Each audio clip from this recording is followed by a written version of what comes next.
All right, I am reading chapter 4, and Junie B. Jones has a monster under her bed. The chapter 4 is titled Spooky and Scary. Pretty soon, Mother came home from work. I zoomed to her speedy quick and handed her the broom. Mother, come on, let's go, let's get the monster, I hollered. Mother turned her head real slow, and she looked at Grandma Miller. Grandma Miller sucked in her cheeks. A monster, she said kind of quiet, under the bed. We've been waiting for you to come home so you can bash its head in. I tugged on her sweater. Please tell her about the drool, Grandma. But Grandma Miller headed to the door, and she said the words, I'm out of here. I pulled on Mother's arm. Come on, Mother. The monster's really real, because Polly Allen Puffer told me everybody has a monster under their bed. Plus, that Gray said it can turn invisible. And so that is how come we never saw that guy before. Mother sat down at the kitchen table, and she lifted me onto her lap. Then she said that Polly Allen Puffer was just trying to scare me. Plus, that Grace didn't know what she was talking about. There is no monster under your bed, Junie B. I promise, monsters are not real. Yes, they are. They are too, because Polly Allen Puffer's brother even said so, and he's in the 7th grade. And he said monsters crawl in your bed and they fit your head in their mouth, and so that's where the drool comes from, because I'm not even a baby.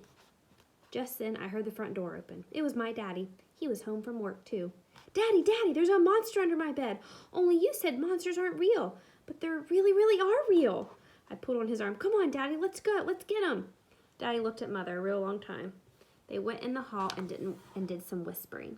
Pretty soon, Daddy came back to me. He said we would look for the monster after dinner, but first we would cook some hamburgers on the grill. Oh, boy, I said. Oh, boy, because hamburgers are my most favorite thing in the whole wide world. Plus also I like pescetti and meatballs. After that, me and Daddy went outside. He got a flipper for the hamburgers. Then he gave me a flipper too, because I am old enough, that's why. I runned all over that thing. I flipped a rock and a flower and a dirt ball, plus also I flipped a dead lizard and I found in the driveway. Then Mother took my flipper away, because I'm not old enough, that's why. There's Junie B flipping stuff. Look at that dead lizard she found in her driveway. After dinner, I took my bath. Then Mother and Daddy read a story to me, and they hugged me goodnight. See you in the morning, said Mother. See you in the morning, said Daddy. I sat up in the bed. Yeah, only I can't even sleep in here because you guys didn't bash that monster yet. Daddy rubbed his tired eyes. There's no monster, Junie B. There's nothing to be afraid of, he said. Then he kissed me and he went out of the room. My mother went with him. I got out of the bed and followed them, those two. They turned around and spotted me. Hello, how are you today? I said, very pleasant. I'm going to sit in the kitchen and not bother anyone. Plus also, I might watch Eyewitness News at 10. Mother carried me back to bed. I followed her out again. Want to bake a lemon pie? A lemon pie would be fun, don't you think? I asked. This time, Mother marched me back to my room real fast. Do not get up again, Junie B, she said. Enough is enough. I waited for her feet to walk away. Then I tiptoed to my baby brother's room and I climbed to his crib. It was very crowded in there. That's how come I had to get out and put baby Ollie on the floor. Then I climbed in his crib again and I pulled up the blanket all warm and cozy. Only too bad for me, because just then that crybaby baby started screaming. Daddy ran to the room speedy quick. He turned on the light and saw me. I did a gulp. Ooh. Hello, how are you today? I said, kind of nervous. I'm all warm and cozy. Daddy quick swished me out of there and then he put baby Ollie back in the crib and he took me to bed again.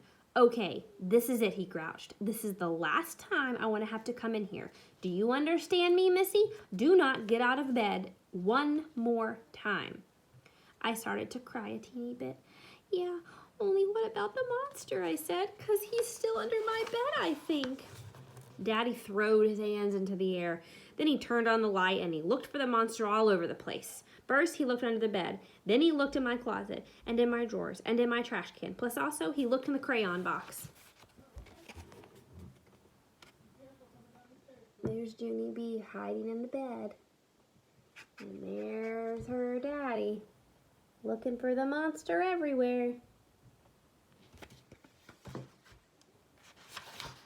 No monster, Junie B, he said. No monster anywhere. You're going to have to believe me. Monsters are not real. He sat up on my bed. I'm gonna go now, he said. I'm gonna leave your door open, and I'm gonna leave the hall light on too, but that's it, okay? You have to trust me, Junie B. There are no monsters under your bed. I holded on to his shirt. Yeah, only tuck in my sheets, okay? Tuck them in real tight, or else my feet might hang out over the sides and my piggy toes look like little wiener sausages. Daddy tucked in my sheets. There, now good night. You only get my teddy, okay, Daddy? Plus also get Raggedy Ann named Ruth and my Raggedy Ann named Larry and get my stuffed elephant named Philip Johnny Bob. Dad got all of those guys for me. He tucked them in bed. There, that's it. Now good night, he said. He walked right out of the room and he kept on going down the hall. I looked all around in the dark. It was spooky and scary in there. Philip Johnny Bob wants a drink of water, I shouted real loud. I waited and waited.